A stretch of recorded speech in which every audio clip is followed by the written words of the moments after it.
Hello everyone, welcome to home science classes. Home science classes में आपका स्वागत है। कैसे हैं आप? आशा करती हूँ अच्छे होंगे, खुश होंगे, मस्त होंगे और पढ़ाई कर रहे होंगे। आपको पता है कि हम बात कर रहे हैं होम मैनेजमेंट की। होम मैनेजमेंट में जो हम देख रहे हैं वो कला के बारे में देख रहे हैं, सजावट के बारे में देख रहे हैं, सजावट के उद्देश्यों को हमने समझा। साथ ही साथ जब आप सजावट कर रहे हो तो आपको कला के तत्वों और सिद्धांतों को ध्यान रखना होता है। कला के तत्वों में आपने देखा था, कला के तत्व आपके कितने थे? 7 थे। कौन-कौन से? अगर हम कला के तत्वों की बात करें तो कला के तत्वों में आपका सबसे पहले रेखा आता है, आकार आता है, नमूना आता है, टेक्सचर आता है, कलर आता है, लाइट आता है एंड स्पेस आता है। ये आपके 7 कला के तत्व हैं। इससे संबंधित हमने क्वेश्चन भी कर लिए हैं। कला में आपने रेखा में देखा था, रेखाएँ 2 आधारभूत रेखाएँ होती हैं, एक सीधी और एक आपकी जो है वक्र रेखा होती है। इसी में आपने आकार में देखा था कि कई प्रकार के आकार होते हैं। नमूने की बात हमने जब की थी, तो नमूने कई प्रकार के बनाए जाते हैं। कुछ आपके प्राकृतिक बनते हैं, कुछ ज्यामितीय बनते हैं, कुछ अमूर्त बनते हैं और साथ ही साथ कुछ आपके मिश्रित नमूने भी बनाए जाते हैं। इन सबको देखने के बाद हमने थोड़ा-सा डिस्कस किया था अपने डिज़ाइन के बारे में। कला के तत्व या आपसे कला के सिद्धांत पूछे जाएँ, आपको दोनों ध्यान रखना है। जब आपसे कला के तत्व या फिर डिज़ाइन के तत्व पूछा जाएगा, तो आप वही 7 बताएँगे जो आपने कला के तत्वों में पढ़ा था। और जब आपसे डिज़ाइन के सिद्धांत या फिर आपसे कला के सिद्धांत पूछे जाएँ, तब भी आपको उन्हीं सिद्धांतों को बताना है जो आप कला में पढ़ेंगे, जो आप डिज़ाइन में पढ़ेंगे। अगर हम डिज़ाइन की बात करें, तो कल आपने देखा ही था कि डिज़ाइन बनाने का उद्देश्य क्या होता है, डिज़ाइन को हम कैसे बनाते हैं, कितने प्रकार से डिज़ाइन बनाई जाती हैं। तो मूलभूत हमने 2 डिज़ाइन के प्रकार देखे थे, एक आपने देखा था संरचनात्मक और दूसरा आपने देखा था सजावटी। संरचनात्मक आपका सादा होता है, मौलिकता होती है, सादगी दिखाई देती है, कम समय लेता है, कम धन लेता है, कम शक्ति लेता है। वहीं अगर हम सजावटी की बात करें तो इसके बिल्कुल अपोज़िट होता है। इसमें आपको समय, शक्ति, धन, श्रम सब कुछ अधिक लगाना पड़ता है। इसमें सजावट भी हम ज़्यादा करते हैं, ठीक? आज हम बात करेंगे सिद्धांत के बारे में। तो जो आपका डिज़ाइन है, डिज़ाइन रूप, रंग, पोत इनके चुनाव और व्यवस्था द्वारा रचित होता है, लेकिन इसका परिणाम व्यक्ति के भावों के रूप में होता है, जो कि चुनाव और व्यवस्था करता है।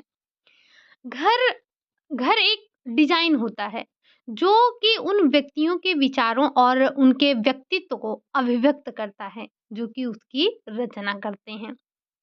अगर हम डिज़ाइन की बात करें, तो आपको यानी कि डिज़ाइन नहीं, अगर हम ये कहें कि जो हमारे डिज़ाइन के सिद्धांत हैं या जो हमारे कला के तत्व हैं कला के सिद्धांत हैं, वो कौन-कौन से हैं? तो आप इन पाँचों का नाम ध्यान रखेंगे। सबसे पहले तो आपसे बिल्कुल साधारण सा पूछ ही लिया जाता है कि कला के सिद्धांत कौन-कौन से हैं? कला के सिद्धांत कितने हैं? आप अपना अगर पीवाईक्यू उठाकर देखेंगे, हालाँकि इतने ईज़ी क्वेश्चन तो अब पूछना बहुत ही मुश्किल है, बट हमें अपने बेस को मजबूत रखना है, ठीक? तो कला के तत्व कितने हैं?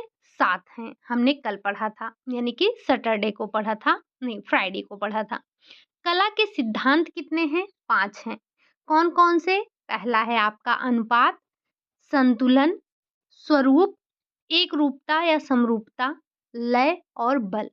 हालाँकि इसमें आपको ये नहीं याद रखना है कि पहला कौन-सा है, दूसरा कौन-सा है, ठीक? बस आपको ये पाँचों के नाम पता होने चाहिए। उम्मीद है कि हमने इतनी बार इस नाम को डिस्कस कर लिया है, अब तो आपकी ज़ुबान पर ये पाँचों नाम आ गए होंगे। साथ ही साथ जो हमारे कला के 7 तत्व थे, वो भी आप बिल्कुल रटा-रटाया आपके लिए हो गया होगा, ठीक?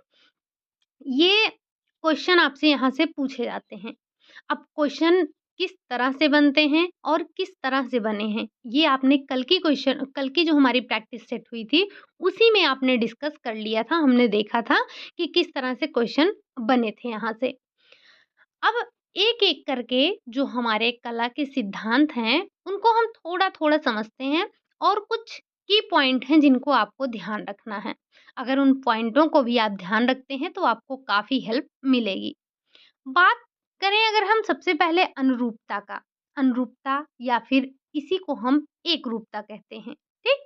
कभी भी आपसे पूछा जाए अनुरूपता या फिर एकरूपता तो दोनों एक ही बात है जिसे हम हार्मनी के नाम से जानते हैं। अब ये होता क्या है? अगर बात की जाए अनुरूपता, एकता तो है क्या ये चीज़? इसको आप कैसे डिफाइन करेंगे? अगर आप देखें तो ऐसा एकता और एक ऐसे एकता और भिन्नता का सिद्धांत भी कहते हैं। इसे हम क्या कहेंगे? एकता या फिर भिन्नता का सिद्धांत भी हम कहते हैं। एकता अकेलापन, संबंधित भागों की संपूर्णता, सफल डिजाइन के लिए आवश्यक होता है। जब भी आप डिजाइन बनाते हैं तो उसमें आपको एकरूपता या फिर अनुरूपता दिखनी चाहिए। डिजाइन के सभी तत्व और सिद्धांत आपस में मिश्रित होकर एक रूपता उत्पन्न करते हैं। अब जब आप एक रूपता का प्रयोग करेंगे, तब जब आप डिजाइन के सिद्धांत और तत्वों को मिश्रित करेंगे, तो आपको एक रूपता का गुण देखने को मिलता है। अच्छा, अगर बिल्कुल साधारण शब्दों में समझें, ये तो आपकी बुकिश लैंग्वेज है। अगर आप बिल्कुल साधारण शब्दों में एकरूपता या अनुरूपता का शब्द समझना चाहें, तो एक समान भाव पैदा करना होता है, ठीक? जैसे प्रत्येक भाग को इस तरह से हमें प्रस्तुत करना है कि वो संपूर्ण के साथ एक रूप हो, ताकि उसकी स्वयं की अपूर्णताएँ दूर हो सके, उसमें संपूर्णता आ सके, उसमें अनुरूपता आ सके, उसमें एकता आ सके, एकरूपता आ सके, ठीक? एक रूप, एक समान भाव पैदा करना। बस यही अगर आप यही लाइन ध्यान रखते हैं तो भी आपके लिए इम्पोर्टेंट है। चलते हैं अगर हम थोड़ा-सा और बात करें कि जैसे अगर एक रूपता की बात की जा रही है, तो अगर हम ऐसे भवन का अवलोकन कर रहे हों, जिसमें एक रूपता तो हो, वो हमेशा एक-सा भाव आपको उत्पन्न करते हैं और इस प्रकार के भवन को हम संपूर्णता, उसके भागों के योग से कहीं अधिक होती है। तो हमें कुल मिलाकर आपको एक भाव जब देंगे, तब हम उन्हीं को एकरूपता कहेंगे। या आप ऐसे भी समझिए कि एकरूपता उन सभी वस्तुओं की आधारभूत आवश्यकता है जिसमें आकार के साथ-साथ उपयोग पर भी ध्यान दिया जाता है। सही तरीके से डिजाइन किए हुए जो आंतरिक भाग में स्थान का प्रत्येक भाग और उसकी प्रत्येक वस्तु संपूर्ण प्रभाव में ये योगदान देते हैं। और इसी आपकी जो ये सजावट करते हैं आप, इसमें एकरूपता में आपका होना क्या चाहिए? जो आपका एकरूपता है, ये आपके रेखा, आकार, माप, पोत, विचार इन सब में होनी चाहिए। अगर हम रेखा की एकरूपता में बात करें, तो रेखा की एकरूपता क्या है? यानी कि किसी भी डिज़ाइन के निर्माण के लिए रेखा का संयोजन आवश्यक होता है। एक दूसरे के अनुरूप आकृति के निर्माण के लिए दोहराई जाने वाली विषम और जो सम रेखाएँ हैं, हमें उनका प्रयोग करना चाहिए। इन तीनों रेखाओं का संयोग जब आप संयोग करते हैं तो ये आपकी क्या बनती हैं? मतलब जो सब एक मूलभूत 3 रेखाएँ होती हैं। एक ऐसी रेखा जो एक दूसरे का अनुसरण करती हों या दोहराई जाती हों। ये मतलब जब आप रेखा का प्रयोग करें तो उसमें आपको एकरूपता दिखनी चाहिए। ऐसे-ऐसे ये कोई रेखा हुई? नहीं, उसमें आपको एक रूपता दिखना चाहिए। मतलब जैसे कि एक रूप आपको उसमें नज़र आए। मान लीजिए आपने ऐसे लाइन का प्रयोग किया, फिर ऐसे थोड़े बड़े लाइन का प्रयोग किया, आपने ये छोटे लाइन का प्रयोग किया या आपने कहीं पर थोड़ा-मोड़ा यहाँ पर डिज़ाइन बना दिया या इसमें कहीं डिज़ाइन बना दिया, तो मतलब आपको एक रूपता उसमें दिखनी चाहिए। ठीक? अगर हम आकार और माप की बात करें, तो आकार या फिर माप की एकरूपता क्या है? किसी भी वस्तु के माप के अनुरूप लाने के लिए समानुपात का प्रयोग किया जाता है। जैसे आकार हो गया, रेखा के संयोग का परिणाम होता है। जब आप रेखा मिलाते हैं 1, 2, 3, 4, 4 रेखा को मिलाकर आपने एक आकार दिया। क्या बनाया? वर्ग बनाया। अब आप इसमें भी एक वर्ग ऐसे बना सकते हैं। मतलब रेखाओं के मेल से आप सही रेखा का सही अनुपात मिलाएँगे, तब आपका एक आकार बनता है और आकार भी आपका अदल-बदल कर आप बना सकते हैं। जैसे आपने कई रेखाओं का प्रयोग कर लिया, एक हमने ये रेखा बना ली, अगर हम यहाँ पर बनाना चाहें, थोड़ा-सा स्पेस अगर हमें मिले, तो ये आपका क्या है, एक वर्ग बन गया, ठीक?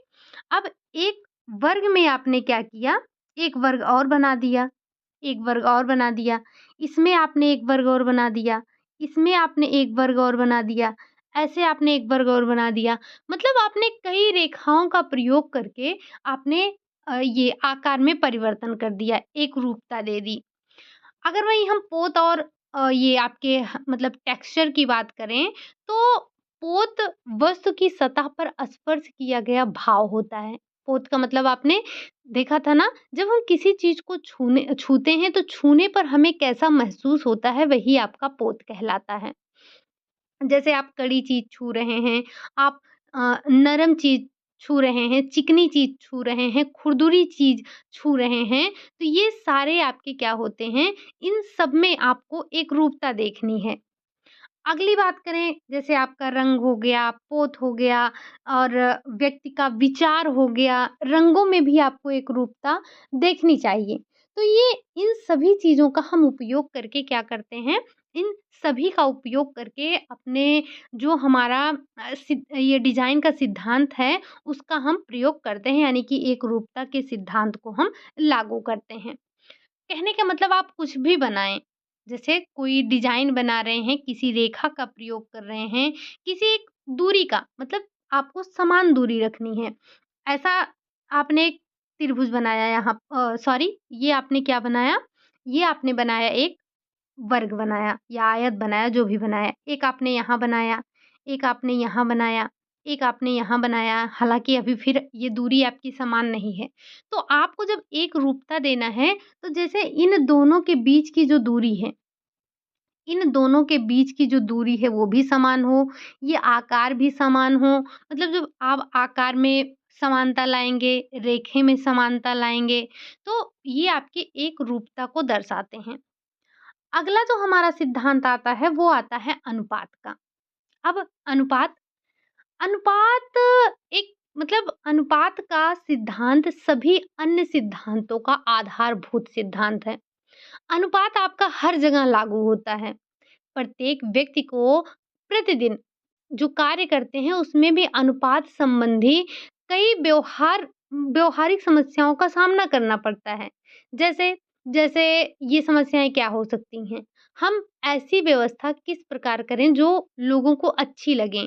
आकार और माप को अच्छा किस प्रकार से हम बना सकते हैं? या हम किस प्रकार निश्चित करें कि कौन-कौन से आकार को एक समूह में सफलतापूर्वक हम व्यवस्थित करें? जैसे अभी जब हमने यहाँ पर वर्ग बनाया, तो हमें ऐसे कैसे हम ये समझ पाएँ कि हम जब इस ये आपका जो वृत्त है, इसमें हम कैसे रखें कि ये फिट आ जाए, ठीक?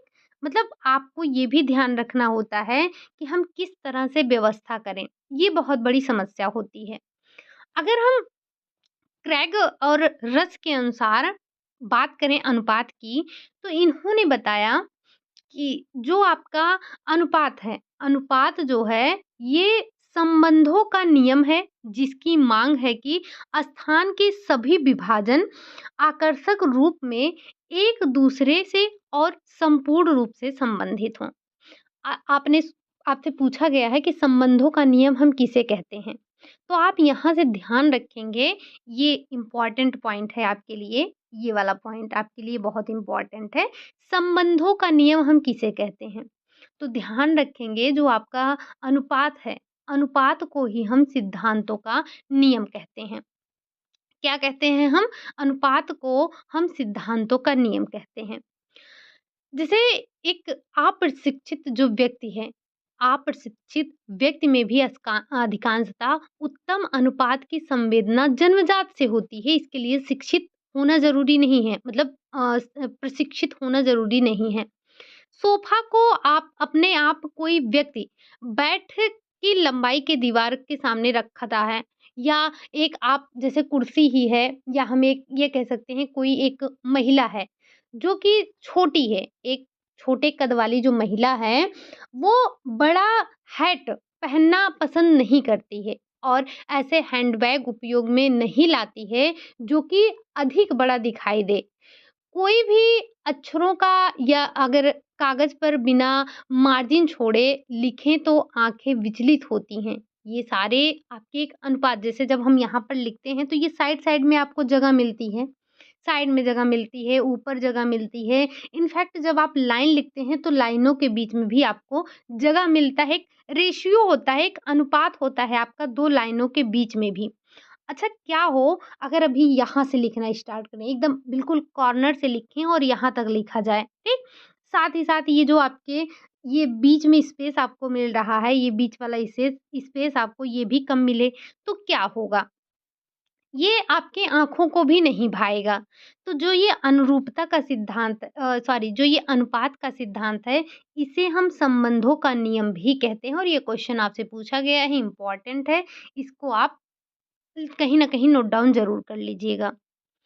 अगर हम बात करें जैसे अगर उत्तम अनुपात के ये आप यहाँ से समझिए कि अगर उत्तम अनुपात है तो संबंधों की आवश्यकता होती है, जिसे हम एकरूपता के रूप में महसूस करते हैं। एक कुर्सी आपको जैसे कुर्सी है, तब उत्तम अनुपात की होती है जब उसकी जो चौड़ाई है, गहराई है और बैठने की जो मोटाई है, वो भिन्न भाग मिलकर एक संपूर्णता बनाएँ। जब तक उसकी ऊँचाई, उसकी मोटाई सब कुछ समान नहीं होगी, तब तक वो बैठने में आनंद या रुचि आपको नहीं आएगी, अच्छी भी नहीं लगेगी। तो विभिन्न आकारों की वस्तु और क्षेत्र का एक दूसरे के साथ संबंध होता है। हम हमेशा अपने अनुपात की संवेदना का उपयोग तब कर सकते हैं जब कमरे में वस्तुओं का चयन करना हो, व्यवस्था करें जैसे कि फर्श पर दरी बिछाना हो, दीवार के सामने सोफा लगाना हो, सोफे के ऊपर चित्रकारी रखनी हो, तो इन सब चीज़ों को हम एक माप के आधार पर रखते हैं ना। जैसे अगर आपको यहाँ पूछा जाए ये पूछा जाता है कि अनुपात के अंतर्गत 3 तत्व कौन-कौन से आते हैं? या बहुत साधारण सा पूछ लिया जाता है कि अनुपात के तत्व कौन-कौन से हैं?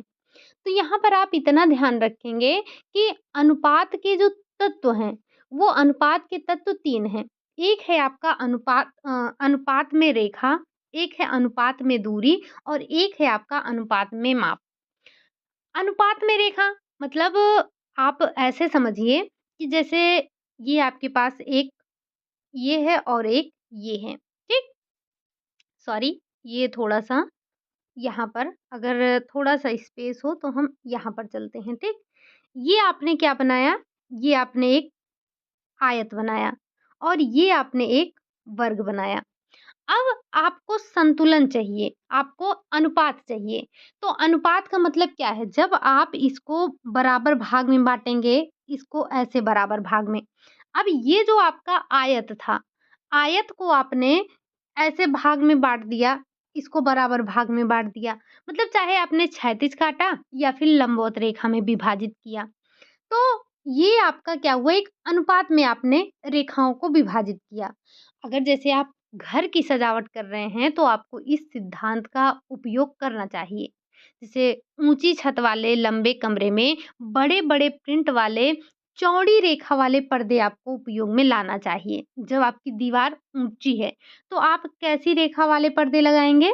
आपको ऐसे चौड़े-चौड़े रेखा वाले पर्दे लगाने चाहिए। दीवार छोटी है तो आप लंबी-लंबी रेखाओं का प्रयोग करेंगे। ये आपका सही अनुपात में आप रेखा का उपयोग करेंगे।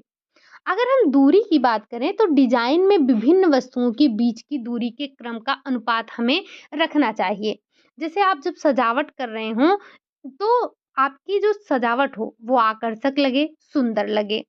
वहीं अगर हम बात माप की करें तो किसी भी वस्तु के बाह्य ढांचे को मापा जा या माप द्वारा बनाना चाहिए जिससे वो देखने में आकर्षक लगे। आप कोई भी चीज़ बिना अगर माप के बिना किसी आकार के बनाएँगे तो वो देखने में बेढंगी सी लगेगी। जैसे अगर हम बात करें कि आपका कमरा है, कमरा आपका छोटा है, पलंग आपने बहुत बड़ा डाल दिया। तो ये आपके ये कह सकते हैं एक प्रकार से जो डिज़ाइन है, जो सिद्धांत है, उस पे ये फबेगा नहीं, अच्छा नहीं लगेगा। तो जब भी आप अनुपात की बात करेंगे, तो इन 3 तत्वों को आप इसमें ज़रूर ध्यान रखेंगे, रेखा, अगर आपसे पूछा जाए कि अनुपात के 3 तत्व कौन-कौन से हैं, तो आप इन्हीं तीनों का नाम ध्यान रखेंगे, रेखा, माप, दूरी। ये 3 आपके मुख्य तत्व होते हैं, ठीक? माप में आप किस तरह से, जैसे माप की ही बात की जाए, तो ये आप किस तरह से माप रहे हैं, रंगों का माप होना चाहिए आपके पास, जो टेक्सचर है उसका भी माप होना चाहिए। तो ये माप आपका हर एक जैसे नमूने का माप होना चाहिए, हर एक चीज़ का आपको माप होना चाहिए, ठीक? अगला अगर हमारा जो सिद्धांत है वो है संतुलन का सिद्धांत, यानी कि जो आपका बैलेंस है। अब संतुलन क्या है? तो जिस तरह से जीवन में संतुलन का होना आवश्यक है, उसी प्रकार से कलाओं में भी संतुलन होना बहुत ज़रूरी है, क्योंकि जो मानव की आँखें हैं, ये संतुलन के भाव को माँगती हैं। इनका इनका ये मतलब होता है कि हमें हर एक चीज़ संतुलन में दिखनी चाहिए, ताकि व्यक्ति को आराम का अनुभव हो। और ये महत्वपूर्ण होता है कि किसी कमरे में विभिन्न प्रकार के या विभिन्न भारों के मध्य आप उपयुक्त संबंध प्राप्त कर सकें। अगर हम बात करें डिज़ाइन में संतुलन का, तो डिज़ाइन में संतुलन हमारी समानता की संवेदना को अपील करते हैं। जब केंद्रीय बिंदु के आसपास वजन को इस प्रकार आप बराबर रखते हैं, तो वो संतुलन का आभास दें, तो ये हमारी आँखों को बड़ा सुखद लगता है, प्रिय लगता है। संतुलन की स्थिति में हमेशा विचलित करने वाली और असुखद होती हैं। अगर जब आपने संतुलन नहीं किया है, तो ये जैसे लोगों को घबराहट देती है, अच्छी नहीं लगती है। संतुलन होना बहुत ज़रूरी होता है। अब जैसे संतुलन उसी प्रकार से आपका कार्य करता है, जैसे बच्चों के खेल के लिए उपकरण में आप कोई उपकरण प्रयोग करते हैं, तो जैसे एक सीसा उपकरण होता है, तो इसके लिए संतुलन के सिद्धांत को सजावटी संतुलन में भी उपयोग करते हैं। और जब ये संतुलन आप उपयोग करते हैं, तो इसमें समान भार होता है, ठीक? अगर हम बात करें इसमें संतुलन के प्रकार की, क्या बात करेंगे? संतुलन के प्रकार की। यहाँ से आपका ये इम्पोर्टेंट हो जाता है संतुलन के प्रकार। देखिए, जो आपके सिद्धांत हैं, सिद्धांतों में हर एक सिद्धांत में एक-एक पॉइंट है, जो कि आपसे पूछे गए हैं। जैसे ये संतुलन में हम बात करें, तो संतुलन में आपसे पूछा जा चुका है प्रकार से क्वेश्चन पूछा जा चुका है। साथ ही साथ संबंधों का नियम किसे कहते हैं, ये भी आपसे पूछा जा चुका है। और जो आपके अनुपात हैं या एकरूपता है, यहाँ से भी कौन-सा ऐसा जो सिद्धांत है जो कि आपको रूपता का भाव देता है। मतलब ऐसे-ऐसे क्वेश्चन हर एक सिद्धांत से आपसे पूछे जा चुके हैं। अगर हम बात करें संतुलन के प्रकार की, तो ये 2 प्रकार के, मुख्यतः 2 प्रकार के होते हैं। एक आपका होता है औपचारिक, या जिसे हम सममितीय संतुलन कहते हैं। अब सममितीय संतुलन में होता क्या है? तो इसके लिए आप इतना ध्यान रखेंगे, जब केंद्र के दोनों तरफ एक समान वस्तु रखी जाती है, तब आपका ये एक कह सकते हैं औपचारिक संतुलन होता है। मतलब जब केंद्र बिंदु के दोनों ओर वस्तु की स्थिति समान हो, वस्तु समान हो, तो उसके मध्य संतुलन की कोई समस्या आपको देखने को नहीं मिलेगी। और इस प्रकार के संतुलन को हम औपचारिक या फिर सममितीय संतुलन कहते हैं। कोई भी डिज़ाइन या किसी भी डिज़ाइन को अगर आधे भाग में विभाजित किया जाता है और उसका एक साइड दूसरे साइड के एकदम समान या करीब-करीब हम कह सकते हैं समान हो, तो वो क्या होता है, आपका एक सममितीय संतुलन होता है। इसका बहुत ही एक अच्छा एग्ज़ाम्पल है आपकी बॉडी। अगर आपके शरीर के 2 टुकड़े कर दिए जाएँ, बीचों-बीच से अगर आपके शरीर के 2 टुकड़े कर दिए जाएँ, तो ये आपका एक कह सकते हैं सममितीय या फिर औपचारिक संतुलन होगा। आप अगर अपने शरीर को काट दीजिए, 2 भागों में विभाजित कर दीजिए, तो आपका एक पार्ट दूसरे पार्ट जैसा ही होगा। मतलब आपके दोनों तरफ एक ही तरह का बैलेंस दिखाई देगा, एक ही तरह का संतुलन दिखाई देगा। या अगर हम बात करें कि फर्नीचर को रखने के तरीके पर, आप एक इमेज यहाँ पर है, आप यहाँ से भी समझ सकते हैं। ये आपकी बुक में ही था, तो मैंने इसको लगा दिया। अब जैसे अगर इसे आप यहाँ से 2 पार्ट में कर देंगे, तो बिल्कुल ये आपका एक समान जैसा ही दिखेगा। जैसा इस तरफ, वैसा इस तरफ। बिल्कुल सेम चेयर, सेम आपको पीछे सीनरी लगी है, वैसे ही दोनों लैंप है, दोनों तरफ आपका टेबल लैंप है।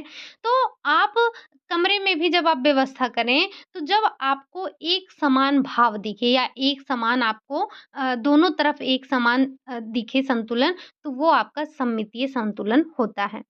वहीं अगर हम औपचारिक की बात करें, जिसे हम औपचारिक या फिर असममितीय संतुलन कहते हैं, तो केंद्र के दोनों तरफ असमान होना चाहिए। मतलब अनौपचारिक या जिसे हम असममितीय या हम इसे गुप्त शब्द के नाम से जानते हैं, ऐसे संतुलन में आपके केंद्र बिंदु के आस-पास ऐसी वस्तु समूहबद्ध करें कि जिसमें आपको समानता ना देखने को मिले, असमानता उत्पन्न हो आपका। जैसे ये आप अगर इसे आप देखें ये वाला, ये भी आपके बुक का ही एग्ज़ाम्पल है, हमने आपके बुक से ही लिया था। तो आप यहाँ पर देख सकते हैं कि अगर आप इसे 2 पार्ट में डिवाइड करेंगे, तो क्या ये आपका बैलेंस है? क्या ये आपका एक औपचारिक संतुलन है? तो आप कहेंगे नहीं। बस सिंपल सा, जब आपको केंद्र के दोनों तरफ समान संतुलन दिखे, तो औपचारिक संतुलन है। जब आपको केंद्र के दोनों तरफ अलग-अलग चीज़ें दिखें, तब ये आपका अनौपचारिक संतुलन है, बस इतना सिंपल सा आप ध्यान रखेंगे। अच्छा, इसी में एक आपका होता है विकरणीय संतुलन। जब चारों ओर एक समान दिखे, जब जैसे आपका एक कमरा हो गया, आपने अपने कमरे के चारों कॉर्नर पर एक साथ सजावट किया है, तो ये आपका एक समान दिखेगा। या आपने बीच में कोई ऐसी चीज़ रख दी जो कि आपके चारों तरफ बैलेंस कर रहा है, तो वो आपका विकर्ण संतुलन के अंतर्गत आता है। ठीक? ये आपने संतुलन के बारे में समझा, बस इतना ही आपको समझना है, बहुत ज़्यादा आपको समझने की आवश्यकता नहीं है। अब हम बात करेंगे रिदम यानी कि लय की बात करेंगे। ये भी आपके कला या फिर डिज़ाइन का ही सिद्धांत है, लय। तो एक बिल्कुल अगर हम कोरे कागज़, सादे कागज़ की बात करें, उसमें आपको कोई गति देखने को मिलता है?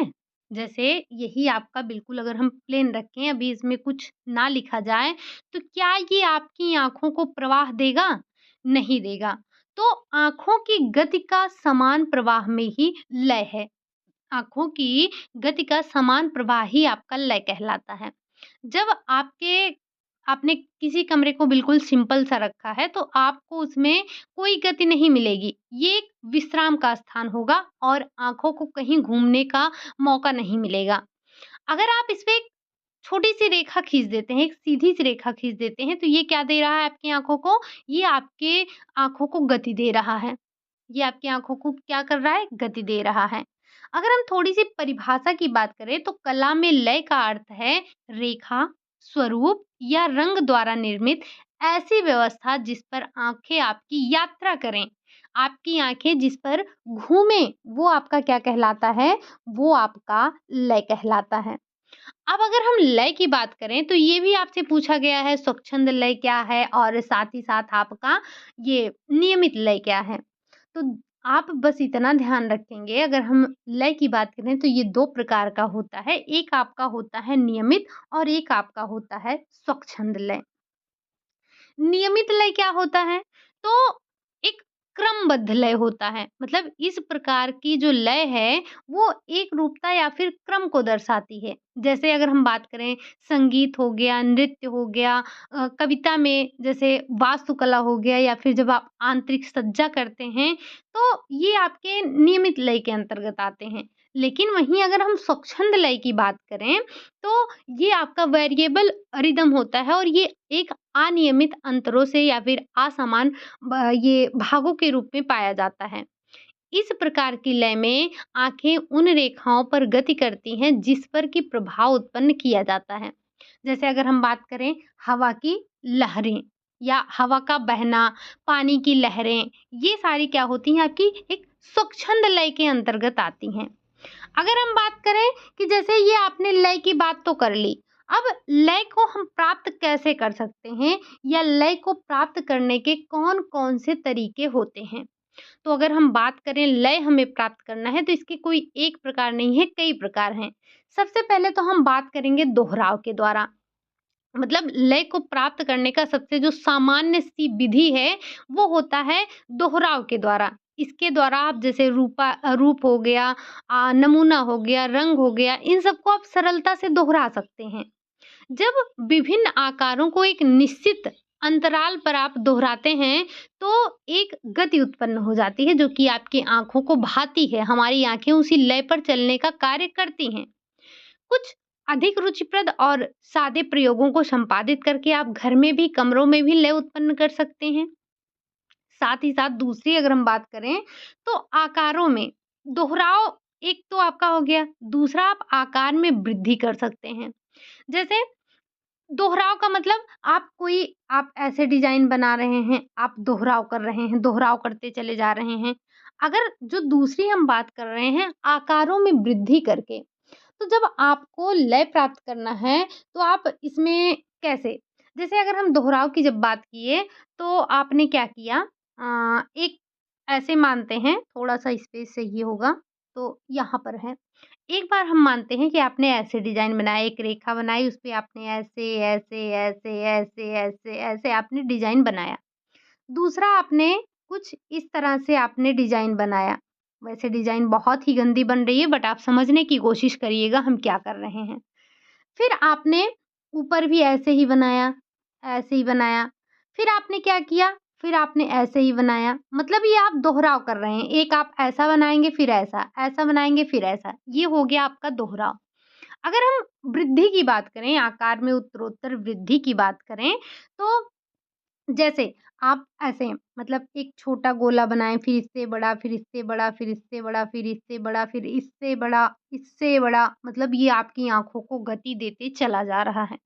या हम रेखा की ही बात करें या मान लेते हैं कि आपने ऐसे बनाया, ये बनाया, फिर आपने ऐसे बनाया, छोटा, बड़ा, फिर ये आपने ऐसे बनाया, ऐसे। मतलब ये आप क्रमवार वृद्धि कर रहे हैं। हालाँकि यहाँ पर साइज़ आपकी छोटी-बड़ी होती जा रही है बट जो हम कहना चाह रहे हैं आपसे, आप उस बात को शायद समझ पा रहे होंगे कि आप क्रमवार वृद्धि करिए, कुछ भी करिए, चाहे आप एक ही डिज़ाइन में छोटे से बड़े-बड़े बनाते चले जाइए या फिर बड़े से छोटे बनाते चले जाइए, तो ये आपका क्रमवार वृद्धि हो जाता है या फिर आकार में वृद्धि हो जाता है। अगला है आपका निरंतर रेखा के द्वारा। मतलब रेखा में ये विशेषता होती है कि जिस तरीके से आप रेखा का उपयोग करती हैं, हमारे आँखें उसी दिशा में चली जाती हैं। मतलब आप रेखाओं में भी बहाव का गुण होता है, आप रेखा को जैसे बनाना चाहें, वैसे बना सकते हैं। तो ये भी आप रेखाओं के द्वारा भी आप लय प्राप्त कर सकते हैं। अगला आपका हो जाता है विरोध का गुण। क्या है अगला? अगला है आपका विरोध के द्वारा। अब विरोध क्या है? तो जब रेखाएँ विभिन्न कोणों से मिलकर गति उत्पन्न करती हैं, तब इस प्रकार का आपको लय देखने को मिलता है। चौकोर हुआ या लंबवत फर्नीचर हुआ या सीधी रेखा, खड़ी रेखा, ये इन सब के एग्ज़ाम्पल होते हैं विरोध के। अगला है परिवर्तन के द्वारा। जब सहज गति को एकाएक परिवर्तित कर दिया जाता है, तब भी आपको लय प्राप्त हो जाता है। मतलब समानता, विभिन्नता उत्पन्न करने के लिए हम जैसे एक विभिन्नता लाने के लिए परिवर्तन करते हैं, तो आपको समझना है कि परिवर्तन क्यों किया जाता है, तो विभिन्नता लाने के लिए बस।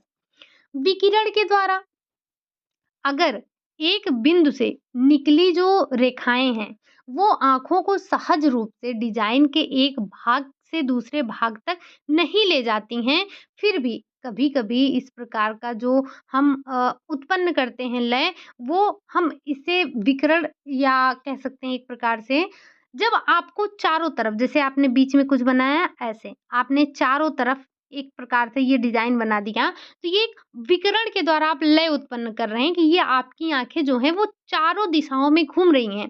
जैसे आपने जब वृद्धि की तो आपकी जो आँखें थी इस दिशा में गईं। जब आपने ऐसे डिज़ाइन बनाया कुछ ऊपर कुछ नीचे अगर हम यहाँ बात करें, कुछ ऊपर आपने ऐसे टेढ़ा-मेढ़ा बनाया फिर ऐसे-ऐसे बनाया, तो ये आपकी आँखें इस तरह से गत की। लेकिन जब आपने कुछ ऐसा डिज़ाइन बनाया, ऐसा बनाया, तो ये इससे आपके चारों तरफ मतलब आपने एक विकिरण की तरह, कैसे प्रकाश का विकिरण आता है तो पूरे में फैल जाता है, बस वैसे ही। अगला है नंबरवार वृद्धि करके। मतलब आप क्रमवार, जैसे आपने पहले 1 लाइन बनाई, फिर आपने कोई 2 लाइन बना दी, फिर 3 लाइन बना दी, फिर 4 लाइन बना दी, ऐसे। मतलब आप नंबरवार वृद्धि करके कोई डिज़ाइन बनाते हैं, तब वो आप इससे भी लय प्राप्त करते हैं, ठीक? ये आपके थे कुछ लय प्राप्त करने के तरीके जो आपके पूछे जाते हैं। तो जैसे जो एक दोहराव का है, क्रमवार वृद्धि, ये सब ज़्यादा पूछे जाते हैं, तो थोड़ा-सा आप इनको ध्यान रखेंगे।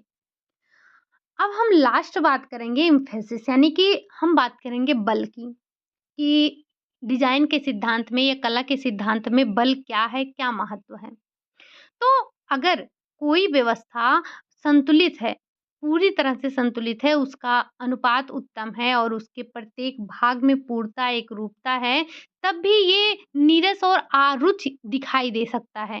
इसमें इतनी विशेषताएँ होनी चाहिए कि आँखें उसके ऊपर नहीं ठहरेंगी, क्योंकि उसमें कोई बिंदु ऐसा नहीं है। तो आपको आँखों को केंद्रित करने के लिए आपको कुछ ऐसे बिंदु चाहिए जो, मतलब ऐसे बल दें आप ऐसे चीज़ों पर, या दबाव देना चाहिए जिससे हमारी आँखें वहाँ पर जाकर रुकें, ठहराव हो उनमें, ठीक? तो एक अच्छी डिज़ाइन में नेतृत्व की आवश्यकता होती है, या कोई विशिष्ट बात जो रुचि को आकर्षित कर सके, डिज़ाइन के अन्य उत्पाद केंद्र बिंदु के वृद्धि कर सकते हैं, या फिर ये उसके अधीनस्थ होते हैं। अगर कुछ नहीं इसमें आपको ध्यान रखना है। सबसे पहले आप बस इतना ध्यान रखिए कि जो बल है, जैसे अगर हम बल की बात करें, तो आपको ऐसे, आपने कोई ऐसे छोटा-सा हम बनाएँगे, ये आपने क्या किया, ये छोटा-सा आपने क्या किया, ये गोला बनाया, ठीक? इतना गंदा गोला, कोई बात नहीं, कोई बात नहीं। ऐसे बनाया, फिर आपने ये बनाया, हालाँकि बन नहीं पा रहा है, फिर से कोशिश करते हैं, शायद आपको समझा पाएँ। ये रहा, जैसे आप ऐसे समझिए, बनेगा ही नहीं हमसे, इमेज भी नहीं लगाए हैं। तो आप ये समझ पा रहे होंगे कि हम क्या बताने की कोशिश कर रहे हैं। जब आपने देखा होगा ये ऐसे ही कुछ, कुछ इस तरह से बनाने की कोशिश की है हमने, बट आई थिंक हम बना नहीं पाए हैं। कोई बात नहीं, आप समझिएगा, इमेज हम आपको कुछ अभी दिखाएँगे, बट इससे रिलेटेड शायद इमेज नहीं है हमारे पास। फिर भी आप समझने की कोशिश करिए हम यहाँ पर क्या बना रहे हैं। अब ये देखिए, जैसे ये आपका विभिन्न प्रकार का गोला हो गया, ये दिख ही नहीं पा रहा है जो हम दिखाने की कोशिश कर रहे हैं। अच्छा, आप सभी ने देखा होगा कि जैसे एक आपका ऐसे ही रिंग होता है, ये बीच में बिल्कुल ये जो बॉल होता है बिल्कुल कलरफुल होता है, उसके बाद बिल्कुल ऐसे छोटी-छोटी लाइनें होती हैं, बिल्कुल। तो आपका जो बल होता है, ये बल आपको कहाँ देखने को मिलता है? ये बल आपको यहाँ पर देखने को मिलता है, इस केंद्र बिंदु में। मतलब आपने जैसे पूरा गोला था, लेकिन आपने बल कहाँ पर दिया? बीच में दिया। तो हमारी आँखें भले उस गोले को देख रही हों, लेकिन हमारी आँखें जाकर यहीं पर रुकती हैं। तो जब आप बल की बात करते हैं, तो आपको इसमें 3 कुछ बातें ध्यान रखनी होती हैं, या हम कह सकते हैं कि बल के सिद्धांत का उपयोग आपको 3 आधारों पर 4 आधारों पर करना होता है। सबसे पहले, किसे बल देना है? मतलब कोई भी व्यवस्था ऐसी हो जिसमें आप जब बल दे रहे हो, तो आपको ये पता होना चाहिए कि हमें बल किसे देना है। बल आपको किसे देना है, बल किस प्रकार का बल देना है, साथ ही साथ कितना बल देना है, किस स्थान पर बल देना है। जब आपको ये चीज़ें पता होंगी, तभी आप चीज़ों पर बल दे पाएँगे।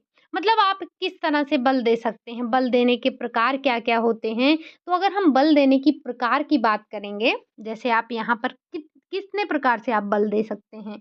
तो आप दोहराव के द्वारा बल दे सकते हैं, आप आकार के द्वारा बल दे सकते हैं, आप विपरीतता के द्वारा बल दे सकते हैं, आप व्यवस्था द्वारा बल दे सकते हैं, या असामान्य, अस्वाभाविक तरीकों से आप बल दे सकते हैं। आप वस्तुओं की समूह बद्ध करके आप बल दे सकते हैं। सजावट वस्तु या सजावटी वस्तु का उपयोग करके आप आपने पूरा सजावट एक समान कर दिया घर में, आपने कोई बड़ी-सी वस्तु लाकर बीच में रख दी, वो बिल्कुल आपका केंद्र बिंदु हो गया, आपकी आँखें जाकर वहाँ पर ठहर रही हैं।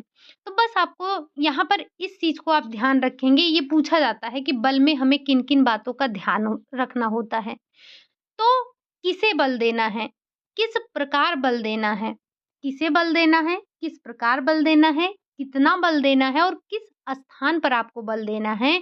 ये बल में आपको ये 4 चीज़ें पता होनी चाहिए, ठीक? तो ये आपके थे बल के सॉरी, ये आपके थे डिज़ाइन के सिद्धांत। मुख्यतः आपको पाँचों के नाम ध्यान रखने हैं। जैसे आपने कला के 7 तत्वों को ध्यान रखा था, वैसे ही आपको कला के सिद्धांतों को भी 5 सिद्धांत हैं, इन पाँचों सिद्धांतों को आपको रट जाना है। एक बार हम फिर से देख लेते हैं कि क्या-क्या ऐसे की पॉइंट हैं हमारे हर एक सिद्धांत के। तो सबसे पहले हमने बात की थी एकरूपता, वैसे हमारे 5 सिद्धांत हैं अनुपात, संतुलन, एकरूपता या समरूपता, लय और बल। इसी बल को हम दबाव कहते हैं, ये बात भी ध्यान रखिएगा कि दबाव और बल एक ही चीज़ है आपका, ठीक? अनुपात में आपने क्या देखा था कि अनुपात में एक समान भाव पैदा होता है और आपके रंग, रेखा, आकार इन सब में आपको एक रूपता दिखनी चाहिए, समान रूप से आप इनका प्रयोग किए हों। अनुपात को हम संबंधों का नियम कहते हैं, ये पॉइंट यहाँ से आपके लिए इम्पोर्टेंट है और ये अनुपात के जो 3 तत्व हैं, किस-किस में अनुपात होना चाहिए तो रेखा, दूरी, माप, इन तीनों में अनुपात होना चाहिए। संतुलन की बात करें तो संतुलन के प्रकार पता होने चाहिए, सममितीय या फिर असममितीय संतुलन और इसके जो उपनाम हैं यानी कि औपचारिक और अनौपचारिक इसको भी ध्यान रखेंगे। जब केंद्र के दोनों तरफ एक समान चीज़ें हों, तब आपका वो औपचारिक संतुलन होगा या सममितीय संतुलन होगा। अगर हम बात करें अनौपचारिक का, तो अनौपचारिक ये असममितीय संतुलन है, जब आप केंद्र के दोनों तरफ एक समान चीज़ें नहीं देखते हैं। अगला है आपका विकरणीय, जब आप चारों तरफ एक समान लय देखते हैं या एक समान आपको संतुलन देखने को मिलता है, तो वो आपका विकरणीय होता है। अगर लय की बात करें तो ये आँखों की गति का प्रवाह होता है और लय आपका 2 प्रकार का होता है, एक नियमित और एक स्वच्छंद। नियमित क्रमवार होता है, लेकिन स्वच्छंद लय में आपको उतार-चढ़ाव देखने को मिलता है और ये आपके कुछ लय को प्राप्त करने के तरीके थे, जिसमें आप दोहराव की बात कर सकते हैं, आकार की वृद्धि की बात करते हैं, रेखाओं के प्रयोग की बात करते हैं, विरोध परिवर्तन की बात करते हैं, विकर्ण की बात करते हैं, नंबरवार वृद्धि की बात करते हैं, तो ये सारी चीज़ें आपकी आती हैं। वहीं बल में अगर हम बात करें तो बल में आपको 4 चीज़ों को ध्यान रखना है, किसे बल देना है, किस प्रकार बल देना है, कितना बल देना है और किस स्थान पर बल देना है। ये इतना बात आप ध्यान रखेंगे, ठीक? तो ये थे आपके कला के सिद्धांत। उम्मीद है कि सिद्धांत आपको समझ में आए होंगे। आप अगर इन्हें एक बार नोट डाउन कर लेंगे, जो अभी हमने लास्ट में आपको की पॉइंट कुछ बताए हैं, बस उनको आप रट जाइएगा कम से कम, ठीक? बाकी कला के सिद्धांत, कला के तत्व कौन-कौन से हैं, ये इनको अलग-अलग याद रखिएगा, मिक्स मत करिएगा, क्योंकि मिक्स करके तो ये आपसे पूछे ही जाते हैं। आज हमने कला के सिद्धांत पढ़ लिए। अब हमें थोड़ी-सी पुष्प व्यवस्था देखनी है, फर्नीचर व्यवस्था देखनी है, लाइट के बारे में देखना है। तो ये हमारे अभी 4-6 पॉइंट बच रहे हैं जिनको हम डिस्कस करेंगे, ठीक? आप में से जो लोग भी कल हमने आपको टेक्स्ट बुक के बारे में बताया था, तो आपको अगर लेना है तो सिर्फ़ आज और कल में ले लीजिएगा, अदरवाइज़ प्राइस महँगी हो जाएगी तो मत लीजिएगा, ठीक? क्योंकि बहुत महँगा लेने का कोई मतलब नहीं होता है और अगर आप लेना चाहते हैं, तो आप टेलीग्राम पर जाइएगा, वहाँ पर आपको एक लिंक मिलेगी, अगर उसके थ्रू आप जो डाउनलोड करते हैं, तब आपको थोड़ा-सा और छूट मिल जाएगा। अभी तो छूट पे है ही, तो थोड़ा-सा आपको और छूट मिल जाएगा, तो आप वहाँ से ले सकते हैं। बाकी आप सभी आज जो अगर इसमें से नए हैं जिन्होंने अभी कला के तत्व और डिज़ाइन के बारे में, सजावट के बारे में नहीं पढ़ा है, तो वो क्लास जाकर ज़रूर लीजिएगा। आज की क्लास नंबर 51 है आपकी, इससे पहले आपकी 50 नंबर तक क्लास हो चुकी है होम मैनेजमेंट की। अब अभी तक अगर आप में से किसी ने नहीं देखा है, तो क्लास जाकर ज़रूर लीजिएगा। प्रैक्टिस वगैरह करते रहिए, आपका एग्ज़ाम बिल्कुल पास में ही है और जो नेट वाले हैं, वो लोग भी अपना हमने देखा कि कुछ लोग 8-10 लोग आप में से नेट का एग्ज़ाम देने वाले हैं, तो आप लोग भी अपनी तैयारी को मज़बूत रखिए और हमने आपसे कुछ ऐसे शब्द निकालने के लिए बोला था, जो कि आपके न्यूट्रिशन साइंस, टेक्सटाइल जो टर्मिनोलॉजी हैं, या हम चाइल्ड डेवलपमेंट की ही बात करें तो कुछ हमने आपको टर्मिनोलॉजी करवाए हैं, आप उनको ज़रूर रट जाइएगा, ठीक? बहुत ही इम्पोर्टेंट है आपके लिए। तो चलिए फिर अब बताइएगा कि क्लास आपको कैसी लगी? अगर अच्छी लगी होगी तो लाइक वाइक करिएगा। चैनल पर पहली बार आए हैं तो चैनल को सब्सक्राइब भी करिएगा। साथ ही साथ कमेंट करना मत भूलिएगा। मिलते हैं नेक्स्ट क्लास में, तब तक के लिए आप सभी खुश रहिए, मस्त रहिए, पढ़ाई-वढ़ाई करते रहिए। मिलते हैं नेक्स्ट क्लास में, तब तक के लिए बाय बाय, टेक केयर।